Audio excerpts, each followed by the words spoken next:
We'd like to welcome you to the Israeli Institute of Israel Studies for an intimate evening with a wonderful author. I want to thank you all for coming out on behalf of the Institute in such lovely Montreal weather. I think it's truly a privilege for us tonight to gather here to listen to Dr. Nora Gold. She's a writer, activist, and the creator and editor of the prestigious online journal, JewishFiction.net. If you've never read it or looked at it, please do so, and it will reopen in May. Okay, good. Her first book, Marrow and Other Stories, won a Canadian Jewish Book Award and was praised by the likes of Alice Munro. Her previous book, Fields of Exile, is the first novel about anti-Israelism on campus. It won the 2015 Canadian Jewish Literary Award, and we had a session about it at one of our conferences. Dr. Gold is now the writer-in-residence and associate scholar at the Center for Women's Studies in Education at OISE, the Ontario Institute for Studies in Education that's associated with the University of Toronto. She also coordinates the wonderful Women Writers series there. In addition, Nora Gold has co-founded 3 Canadian Zionist organizations, and she holds both Canadian and Israeli citizenship. Tonight, she will be discussing with us her current book, The Dead Man, which is a novel. Nora, please, thank you very much.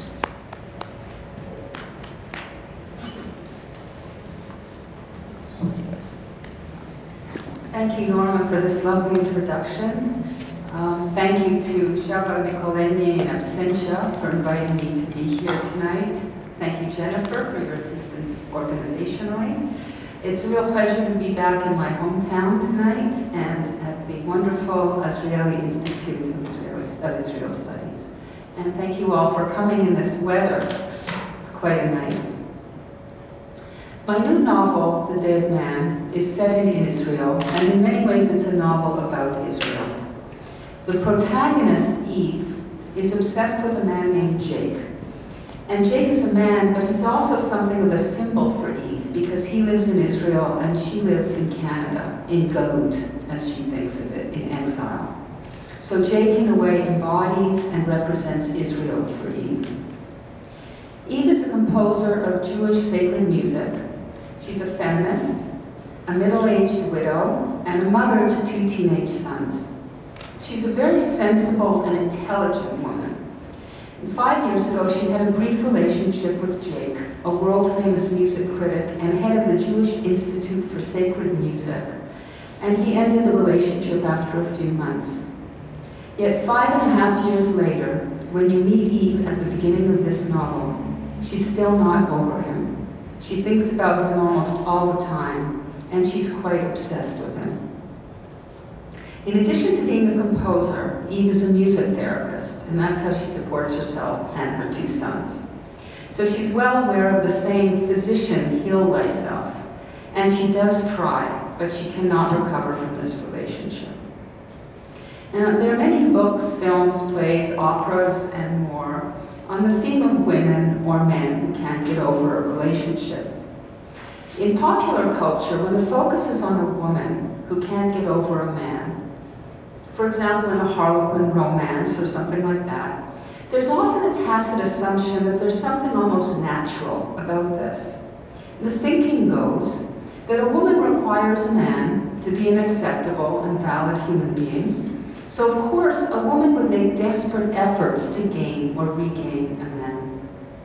In contrast to this perspective, The Dead Man looks at Eve through a feminist lens. This feminist lens was the focus of a review of The Dead Man in the fall in the journal Canadian Women's Studies, and the reviewer there classified The Dead Man not as a romance, but as an anti-romance, which I found quite accurate. Eve is a feminist and she's an intellectual, and she considers her obsession with Jake to be not only unnatural and unhealthy, but because she's a feminist, also very embarrassing. Yet at the same time, she's bright and thoughtful about her situation. For example, here are the opening sentences of the novel. She's never been obsessed before. This is her first time, and it's kind of interesting. It's like watching some psychopath in a movie stalking someone, plotting to kill them, except that the psychopath is her. So she's suffering, she's very disturbed, but she knows she's disturbed. And there's always the sense that she's watching herself, studying herself, and finding her situation intellectually interesting, even as she's struggling to get free of it. Ironically, though, it's the conventional and definitely non-feminist narrative about a woman being obsessed with a man that led to my writing this novel. One night I couldn't sleep. We're coming up to Purim, a little bit like Achashverosh, and at 3:30 in the morning, I went downstairs, I started flicking channels on TV, and I found myself in the middle of a rather compelling movie that I subsequently discovered was called Play Misty for Me. Does anyone know this movie? Yeah, sometimes everybody knows it, sometimes I had never seen it or even heard of it before. It's a 1971 film directed by and featuring Clint Eastwood. And it's about a disc jockey who's being stalked by a female fan who's obsessed with him. I don't remember a lot about this film, much more than that, but I recall my reaction at the time. I watched this young woman stalking this man, and I wondered, what does she think this man, or his love, or his admiration can do for her? What does she think he can give her or make her into? What belief is underlying this desperate behavior? Of course, being a feminist, the answer I came up with was that this young woman lacks feminist consciousness. She doesn't understand, I thought, that her well-being does not and cannot depend upon a man or on any other person. If she knew that, I thought back then she couldn't be obsessed like this with a man. In other words, I understood this to be a failure of consciousness on her part, a failure of feminist consciousness, of not having the correct understanding of the world, of her place in it. I never really thought about obsession before that. It had never actually interested me at all. But now it started percolating at the back of my mind as I started doing and reading other things and writing other things. And as time passed, I revisited my assessment of this young woman in the movie and decided that my conclusion about her had been too simple, in fact a bit simplistic. I realized from looking around me and from reading a bit about it that obsessiveness as a phenomenon can strike anyone. And even a feminist, someone with a crystal clear understanding of patriarchy and the sexism in our world, could become obsessed with a man. I found this actually very intriguing. The complexity of the relationship between the mind, with its ideologies, and the heart, which has its own set of beliefs. So that was the genesis of this novel. As you've heard, I've written three books altogether, and Marrow is a book of stories about Jewish women, mostly feminists. Fields of Exile was about a Jewish feminist, a grad student who encounters anti-Israelism on campus. And The Dead Man, as you know, is about a Jewish feminist. So obviously I'm very interested in Jewish feminism, Jewish women. This also expresses itself in other aspects of my life, in activism I've done, research I've done on Jewish women. I conducted a study of Canadian Jewish women.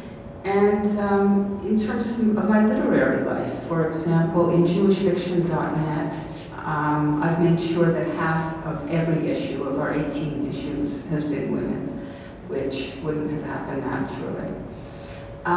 So all this interest in women, in Jewish women, in their thoughts, ideas, feelings, in their lives, and mental health, enters into The Dead Man, because the novel is ultimately an in-depth exploration of the inner life of one Jewish woman.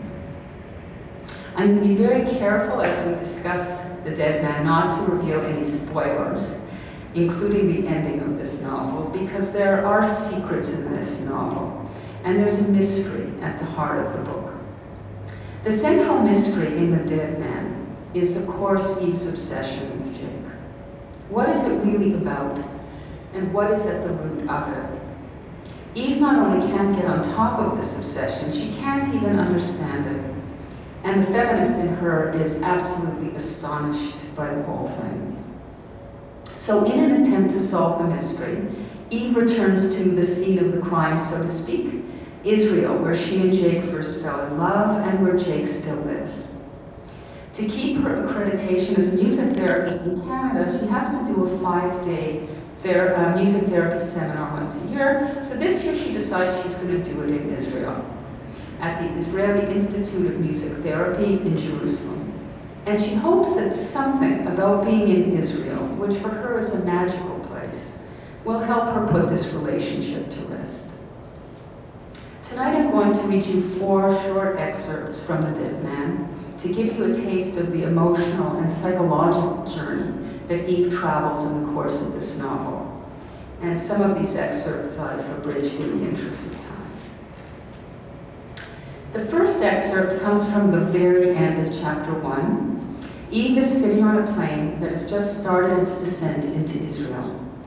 She has spent the last 90 minutes thinking about Jake and talking to him in her head, as she has been doing for the past 5.5 years, a habit that she's been trying very hard to break. It's just a habit, though, because it's very clear from this chapter and from her thoughts over the past 90 minutes that she understands she will never again see Jake. The relationship is over, and he will never again call her or write to her. The pilot's voice booms over the loudspeaker. "This is your captain speaking. We are now beginning our descent into Israel." Descent, thinks Eve contemptuously. One doesn't descend to Israel, one ascends. Arrival in Israel is a spiritual ascension. Don't Canadian pilots know anything? Please place all your hand luggage below the seat in front of you, switch off all your electronic devices, and fasten your seatbelts. She obeys, but as she's shoving her carry-on under the seat in front of her, some of the phrases she's been thinking for the past hour and a half return. "I don't love you anymore. I don't. I haven't loved you for years." Then, "Do you love me?" There's a pause. "No, of course you don't. You don't care if I'm alive or dead." She straightens up in her seat and looks out the window. Blackness dotted with yellow lights. "Not you don't care," she corrects herself. He doesn't care. Third person. Stop talking to him like he's still your eternal I thou after all this time. It's been 5.5 years. The plane plummets and she feels her stomach plummet too. She clutches both armrests, her eyes shut tight. The plane drops again. It feels like it's diving and she thinks she's going to vomit. Then the plane steadies itself. She opens her eyes and gradually her stomach settles down. This thing with Jake, apart from everything else, is embarrassing. First of all, because of its banality. The powerful older man at the peak of his career and the young woman just starting out as a musician, or anyway the younger woman, 50 to his 65. It's such a cliche. Secondly, it's embarrassing because she can't get over it. She's not a fool. She knew from the beginning that this relationship couldn't last. But even so, here she is, stuck in this state and unable to move forward. It doesn't make any sense that she should be so messed up over what was, after all, just a 5-month affair. She wasn't like this even after Brian died, and he was her husband, and she'd loved him for over 15 years. She did suffer terribly at first after his death, but then she quickly recovered. She had no choice in a way 10 years ago. Michael was 10 and Ethan was 8. She couldn't just fall apart. Yet here it is 5.5 years since she and Jake parted ways, and she's still obsessed with him day and night. There's something here she doesn't understand, some mystery she can't solve. Now the plane lands in a series of 3 rough bumps. Loud clapping erupts. Right. Israelis always clap whenever a plane lands, celebrating survival, implicitly reminding you of all the possible disasters you have just narrowly escaped. The plane is still coasting along the runway, but already people are standing up, taking down coats and parcels from overhead compartments, phoning relatives and friends to say they've arrived, and squinting at handheld devices to check their email. Good idea, thinks Eve. I should see what I've missed while up in the air. Probably 10 or 15 emails. Still sitting in her seat, practically the only person on the plane not yet standing up, she turns on her BlackBerry. Maybe, she thinks, I'll have an email from Jake. So this is Eve in a nutshell. Rationally, intellectually, she knows she'll never hear from Jake again, but emotionally she can't help hoping she will. To an outsider, and even to her sometimes, it looks like she's crazy, completely mad. But this sort of madness, in quotation marks, is typical of grief. People who are grieving can look like they're crazy, and sometimes they feel like they're crazy, but they're not. They just can't accept a certain reality yet. Their minds can't absorb it. When I worked as a social worker with children with autism, I saw this all the time. Many of the parents, soon after receiving the child's diagnosis, would intellectually understand that their child had autism, but emotionally they were completely incapable of taking it in.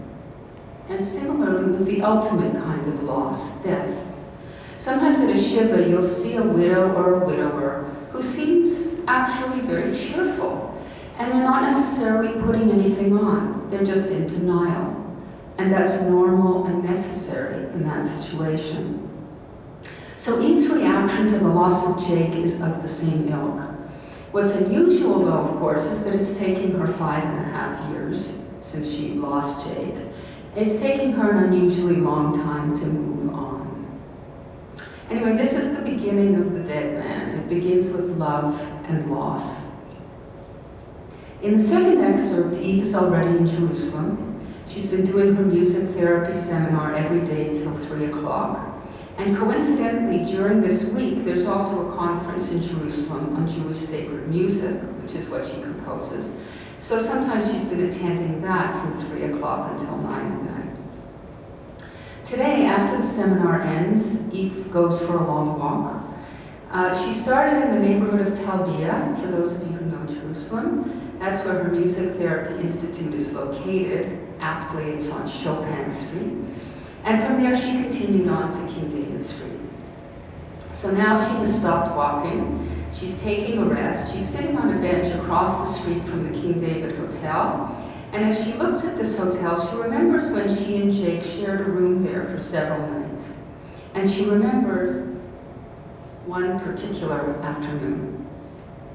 This scene takes place just before Pesach. And please note that Struller Van Glick and Salomon Rossi were real composers, but the other two composers in this scene are fictitious, Doron Hareli and Malcolm Ornstein.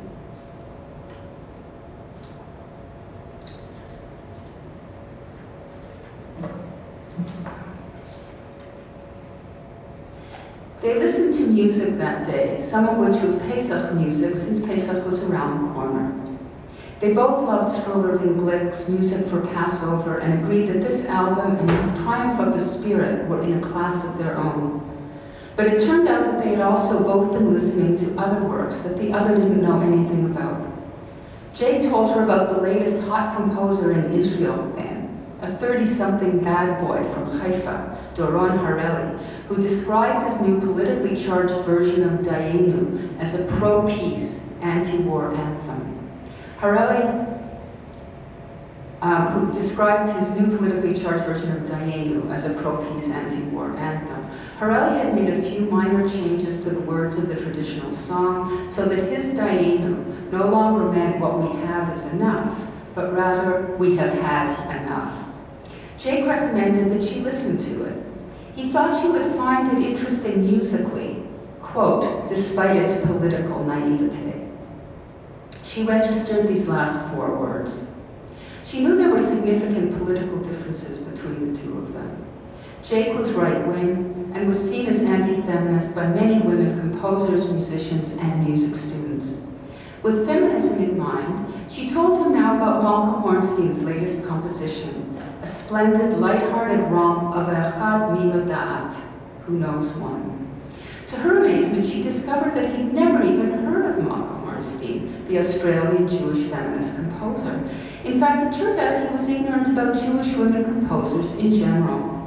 She told him a bit about Ornstein and what an admired role model she was for so many Jewish women composers, especially feminists, but not only.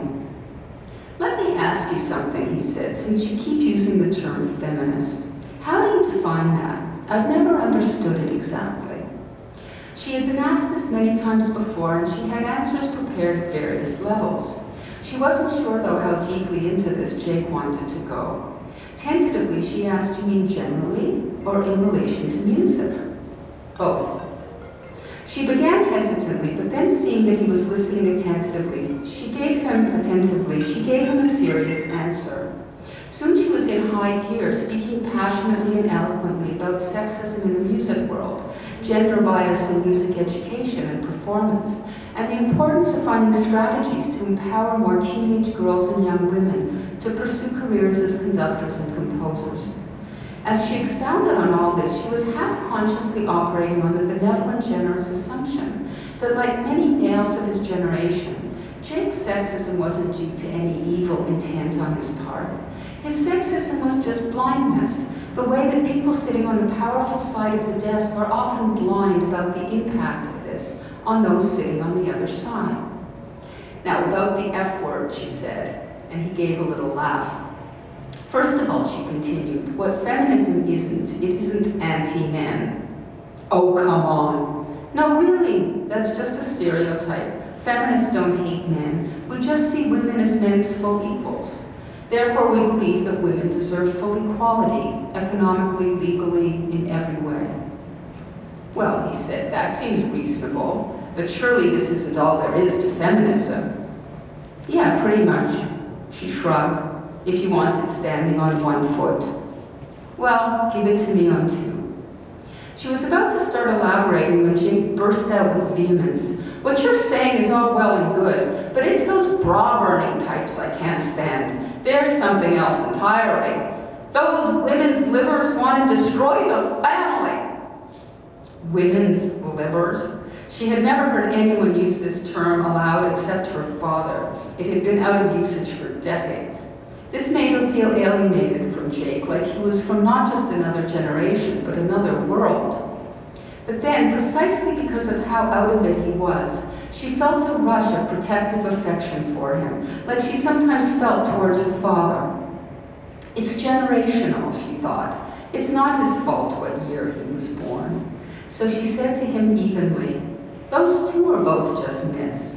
For the sake of historical accuracy, no feminist ever actually burned a bra. And more importantly, feminists do not want to destroy the family. Most feminists like me are married and have kids, and we love our families as much as anyone else. We do ask questions, though, about family life, the same way we ask questions about all other social institutions and how each of these affects women. For instance, the research shows clearly that marriage is good for men. It's beneficial for men's physical and mental health, but it's bad for women's. So of course, feminists ask why. And according to our analysis, it's because of how family life is currently structured and arranged. For example, who in the family does most of the child care and household labor, and who holds most of the economic power. She paused, watching Jake's face as he thought about what she had said, and he absorbed it. She continued, "To address these inequities, feminists also research and imagine different ways that families could organize themselves that would be better and healthier for women. So we support alternative models of family life, where both responsibilities and resources in the family are distributed more evenly between the women and men. We seek ways to make families more supportive environments for all their members, but that doesn't mean we're against the family." She stopped and waited for his response. "Well," said Jake a few moments later, "if this is truly what feminists believe, I see nothing objectionable in feminism at all. What you're saying sounds eminently reasonable to me." "It is. I mean, I have 2 daughters, and I wouldn't want either of them being paid less than the guy sitting next to them doing the same job just because they're female." "Well, of course you wouldn't. It's a matter of women having self-respect and not undervaluing themselves, and employers treating women and men as equals." Well, that seems fair enough, he said. Then he added thoughtfully, yes, I could live with that. She looked at him sharply. There was something in the way he said this that sounded like he had been asking himself for the past few minutes, not just whether he could live with feminism, but whether he could live with her. As if the two of them, without her being aware of it, had been in negotiations over their future living arrangements. It's a pleasant surprise and a relief, I must say, he went on, looking like a worry had been lifted from him, to hear that feminists aren't anti-men. We're not. Well, you certainly aren't, not in the least. You're a lovely woman, and nothing like how I've always pictured a feminist. Now he gave her a sly, sideways smile. You hardly seem to hate men at all. I don't hate men, she said soberly. And then she said, imitating his expression, that twist of his lips, some of my best friends are men. He laughed. Let me sing you some feminist music, she said, and sang for him by heart the first few verses of Hornstein's Acclaimed. When she finished, he said he liked the music, but what he found most moving was hearing her sing. I didn't know you could sing, he said. You have a beautiful voice. I love singing. Sometimes I lead the services at my shul. Really? Yes. We don't have a chazan at our shul. We rotate. Whoever wants to can lead. Really? You sound so surprised, but it isn't that unusual. Lots of shuls do this now. Many women lead davening. I know, he said. I've heard about this, obviously, but I've never personally known a woman who was doing it. He considered her for a bit. I always opposed the female cantor thing myself. Not that I'm at all religious anymore. I left all that behind when I left my parents' home. But you know the old Yiddish joke, the shul I don't go to has to be the right kind. She chuckled. I know that one. Actually, it's funny, he mused in a puzzled voice. Now that I think about it, I'm not sure I can even recall what all the fuss was about, why I was so opposed back then to women leading the davening. When I think about it now, well, I'd love to hear you sing sometime in your shul. I'm sure it would be beautiful. Anytime. Come to Toronto. I wish I could, he said, and gazed off into the distance. They were sitting on the bed just a few inches apart. The sun from the window slashed across the bed in a triangle, warming her feet. Now he studied her, looking perplexed. You know, he said, this is only the 6th day I've ever seen you, and already you're overturning my beliefs of a lifetime. She laughed. She was happy, flattered to be having an impact, an intellectual impact on this great man of ideas. Though it turned out, in fact, that she didn't. 8 months later, she unexpectedly came across an interview with him in the New York Times, where he dismissed Jewish feminist contributions to Jewish music as, quote, insignificant. Perhaps, he said, in another 10 or 20 years, it will be worth listening to. This was no different than the sort of thing he'd said numerous times before, but also no better. She had had no impact at all, she realized with a shock. But now she played for him on her iPod Malka Hornstein's Miriam's Song with Timbrel, and then he played for her an esoteric work by Salomone Rossi that she had never heard before. He worshipped Salomone Rossi, and throughout their 5 days at the King David, he told her all sorts of anecdotes and stories about him, most of which he planned to include in the book he was writing. Dear Papa, the letters of Salomone Rossi to his father, 1586 to 1610. Dear Papa, lying with her head on Jake's bare stomach and occasionally kissing his hand, arm, or cheek as she listened to this music, she remembered listening to music with her father on Saturday afternoons, curled up in his lap.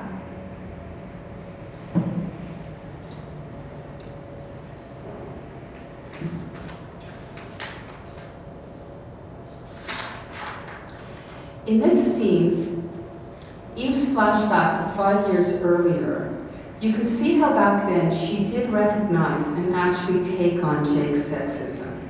But at the same time, you can see how she rationalized his sexism. For example, it's not his fault what year he was born. In addition, she deluded herself about the full import and importance of his sexism for their relationship. Jake was a sexist man. He didn't take women composers seriously in general, and therefore he couldn't take Eve seriously as a composer either. But Eve refused to see that. And even though she knew very well how entrenched sexism is, not only in institutions, but also as individuals, she convinced herself that in one 10-minute conversation, she'd been able to reverse Jake's sexist attitudes, beliefs that he'd held for a lifetime. She's actually shocked when she discovers that her 10-minute explanation about feminism made no difference at all. So one might say that Eve was naive about Jake's sexism, but I don't think she's that unusual. I've seen quite a few women do exactly what she did. They rationalize and trivialize the sexism in the men they love, telling themselves, it doesn't really matter because he loves me. But of course it matters. Now for the third excerpt, which is a really short one. Here is Eve again on the same bench across the street from the King David Hotel. And at this point, she's watching the people come out of the front door. And first there's a dark-skinned man with a fez, and next a pudgy guy wearing lime green shorts with pink flowers all over them. And then out steps a very attractive woman, wearing a snug little black dress and glamorous sunglasses, looking remarkably like Sophia Loren. How, wonders Eve, could I ever have believed that a man could make me into the person I wanted to be? Beautiful, sexy like Sophia Loren, not to mention a world-famous composer. She gives a bitter little laugh, causing the old woman next to her on the bench to glance at her and then look away. It's so stupid it's almost funny, she thinks. Prince Charming will make all your dreams come true. How could I have fallen for something so idiotic, a woman of my intelligence? But no, that's not the right question, she answers herself, facing the hotel across the street. It's, how could I not have fallen for that? I was raised, all of us girls were raised, to believe this nonsense from the day we were born. They were reading us Cinderella, Sleeping Beauty, and Snow White from before we could even talk. Someday my prince will come. She had actually sung that solo in a school play. Eve moves over on the bench to make room for a large woman and her skinny boy and girl. Someday. Someday a man will press the magic button on the doll, on her back or her neck or her private parts, and she will start to move jerkily in time to the man's music, dancing to his beat or his beatings, and only then will her real life begin. The man's touch or magic kiss will awaken her from death or from sleep or virginity or for just plain waiting, which are all the same thing, since waiting is a form of death. So here, we see some dawning understanding on Eve's part, this time not just intellectually, but also emotionally. And here, she's starting to grasp that her personal crisis is related to something larger than herself. And this very intimate and personal thing that she's going through is not separate from the rest of the world, and is in fact political. Intellectually, of course, Eve knew that the personal is political, but she fell into the trap that people fall into often when they fall in love, of thinking that this relationship is unique, that it is not subject to the usual order of things, but thanks to their love, it is exempt from the everyday realities of the world, including its sexism. So Eve, during her time with Jake, muted, even negated the existence of certain realities and truths that deep down she knew existed. In the excerpt that I just read, you see Eve starting to get angry and to reclaim her full understanding of the world, including the idea that no relationship is apolitical or ungendered, not even, or especially not, perhaps, one's most intimate relationship. The fourth and last excerpt I'll share with you is set on a kibbutz, where Eve goes on Friday afternoon after her seminar is finished to spend Shabbat with her cousin and his family.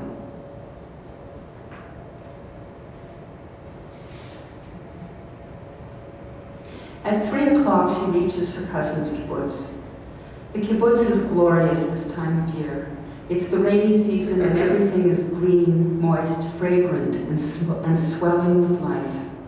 The main crop here is avocados, which Eve visits as soon as she has dumped her canvas bag on the porch of her cousin's little 3-room bungalow. They're not expecting her till 4. She's sure they won't mind if she goes for a walk now. In the orchard, the ripe avocados hang heavily from the trees.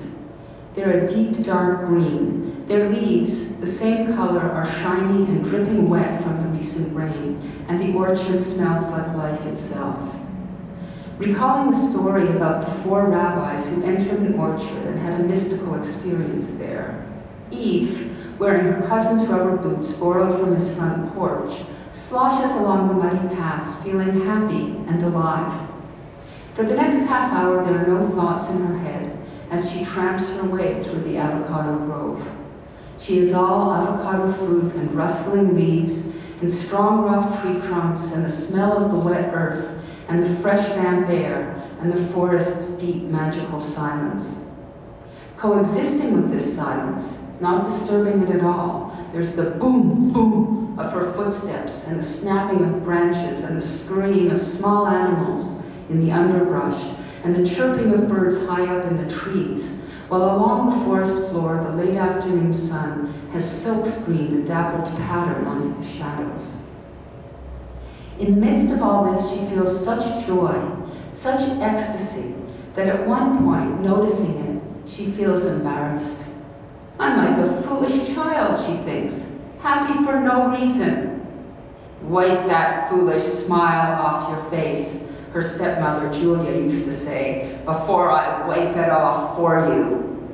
But now in this orchard, Eve knows that it's not foolish to be happy, and that there are many good reasons for happiness, especially here in this enchanted place. So as she continues along, she's grinning and laughing and dancing little dances when she sees she's alone on the path, and now and again humming snatches of this and that. There are no big thoughts or ideas here in this orchard, no words or worries. Just the same, when Eve emerges a half hour later from the dark grove into the clear light of the late afternoon, she knows some things somehow that she didn't know before. She knows, for instance, that Jake was a really sick man. Never mind the label, psychopath, sociopath, it doesn't matter. The fact is he was and is a deeply disturbed person, as dark as the shadows in an avocado grove. No, darker.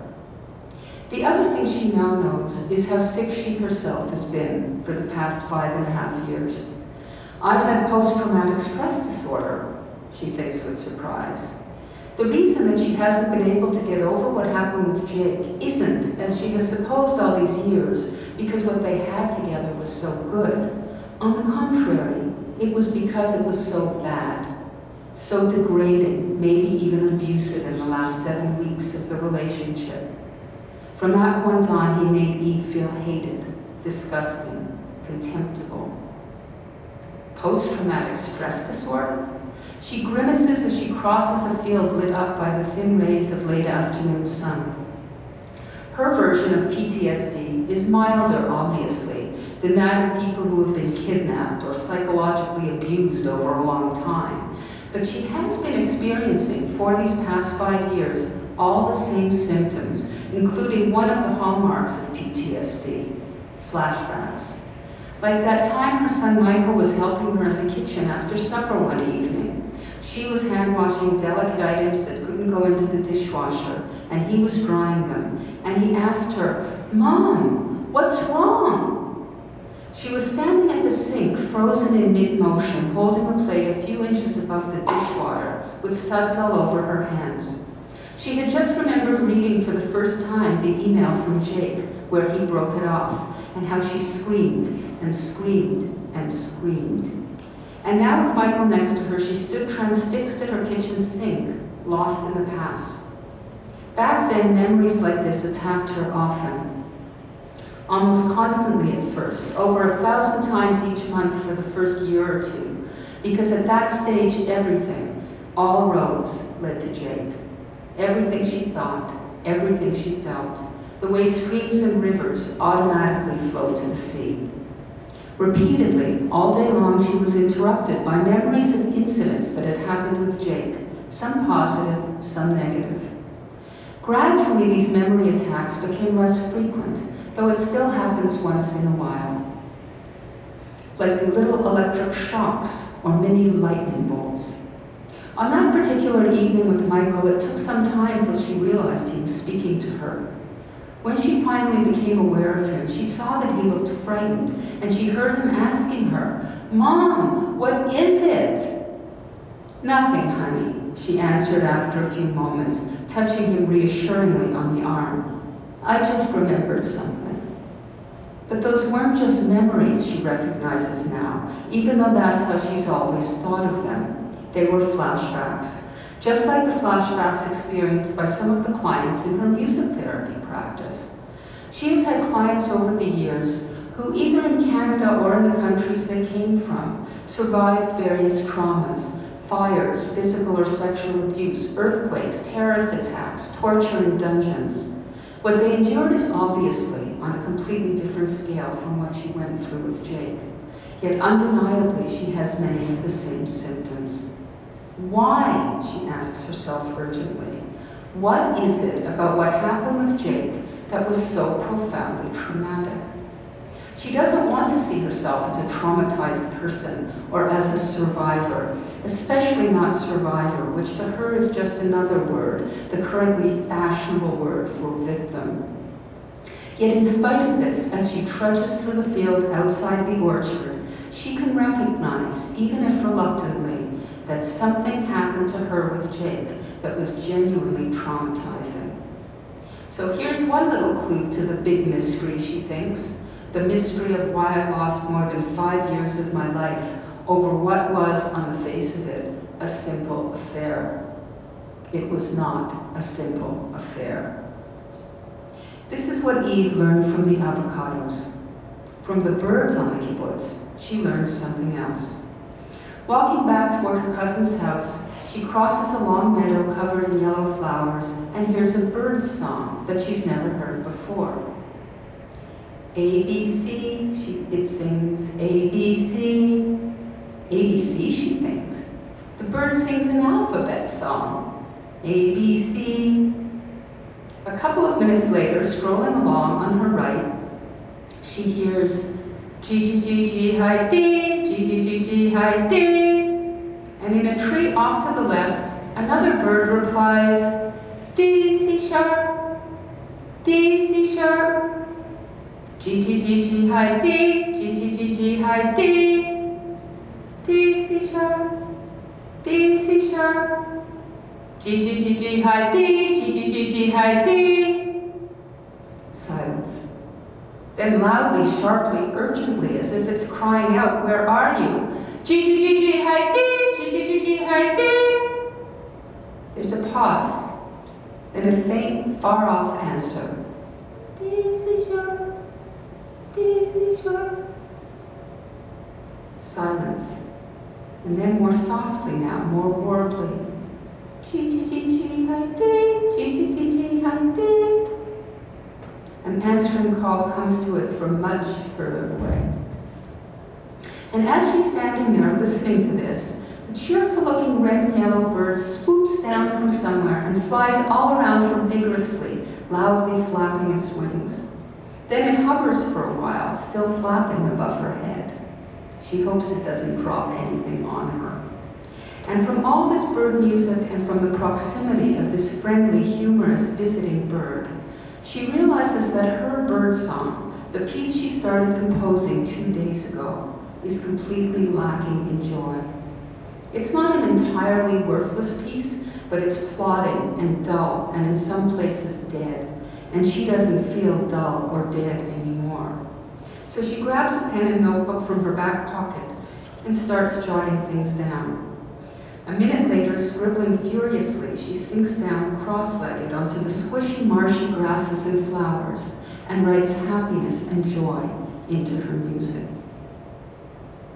Last but not least, Eve learns something new from the flowers. Matted grass from the seat of her pants when she glances down at the ground and notices the depression that she has left there. She has inadvertently sat on and crushed a few yellow flowers. She always apologizes to the bugs she kills in her house or the flowers she plucks from her garden, and now automatically she says, "I'm sorry," to the flowers she just crushed. Then she sees how weird this is. Surely she, like everyone else in the world, has a right to sit in a field and accidentally crush a few flowers without feeling like a murderer. This earth is her home too, as much as any bugs or flowers. She has a right to be here and to live here without apology or shame. She recalls the words of her mother's old Aunt Mildred, sounding and looking like a witch right after her mother's funeral. "How can you laugh and sing now, you terrible girl? We just put your mother into the ground 2 hours ago. How dare you sing?" "I'm allowed to be happy," Eve answers her now. "And yes, I dare to sing." And grinning a huge grin and bellowing out, "G G G G hi dee!" As if she's Pavarotti, she enters her cousin's house.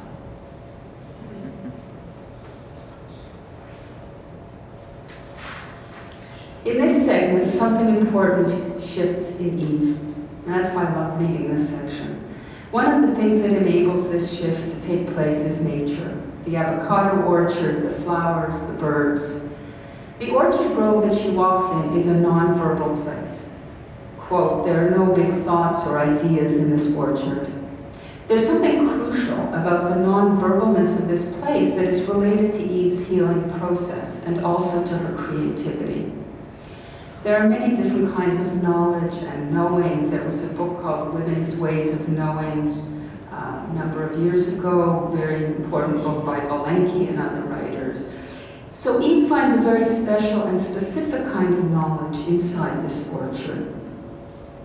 The shift that happens to her on this kibbutz also happens because of music, specifically the music of the birds. When she hears this music, there's almost an immediate effect on her creativity. For years, she has been unable to make progress on a piece of work, and now suddenly she can. She's also able now to solve one of the main problems with this piece, a problem that was not a technical or musical problem, but a psychological, spiritual one, her joylessness and her inner deadness. So one part of this novel is about the creative process, the barriers to and enablers of creativity. And it's also about the power of music, and more generally all the arts, to transform our lives. So now you've had a glimpse into the dead man. The excerpts I read were selected to touch on some of the key themes of the novel. In excerpt 1, on the plane, love and loss. Excerpts 2 and 3, as she's facing the King David Hotel, sexism. And in excerpt 4, on the kibbutz, creativity and the power of music. I think these themes are relevant to Eve, of course, but not only to Eve. I think that for many women, sexism, but for all of us humans, love, loss, creativity, music and the arts are motifs that appear and reappear in different incarnations throughout our lives. We're constantly losing and rediscovering ourselves in different ways as we evolve over the lifespan. We love and we lose people we love. We struggle against various forms of oppression, both in the world at large and in our private lives. And we seek and find joy, meaning, and comfort in art, creativity, and life itself. And not least of all, in Israel, in Judaism, and in the love and the peoplehood that's among us. Thank you.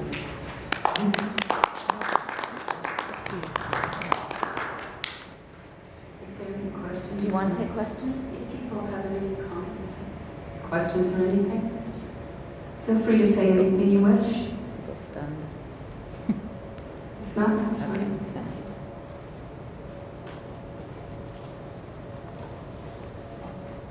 Thank you, Nora.